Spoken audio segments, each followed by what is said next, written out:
शोहर का मुकाम। एक पुराने और बोसीदा मकान में गरीब मजदूर रहता था। मकान क्या था, बस आसारे कदीमा का खंडर ही था।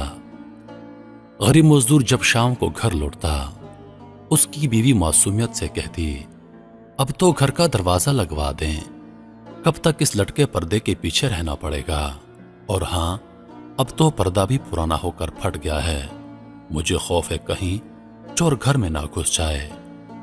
शोहर मुस्कुराते हुए जवाब देता, मेरे होते हुए भला तुम्हें क्या खौफ, फिक्र ना करो, मैं हूं ना तुम्हारी चौखट। गर्ज कई साल उसी तरह बहसों मुबाहिसे में गुजर गए। एक दिन बीवी ने इंतहाई इसरार किया कि घर का दरवाजा लगवा दो।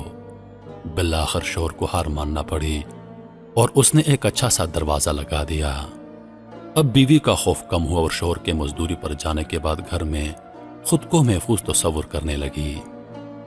अभी कुछ ही साल गुजरे थे कि अचानक उसके शोहर का इंतकाल हो गया और घर का चिराग बुझ गया। औरत घर का दरवाजा बंद किए पूरा दिन कमरे में बैठी रहती। एक रात अचानक चोर दीवार फलांग कर घर में दाखिल हो गया।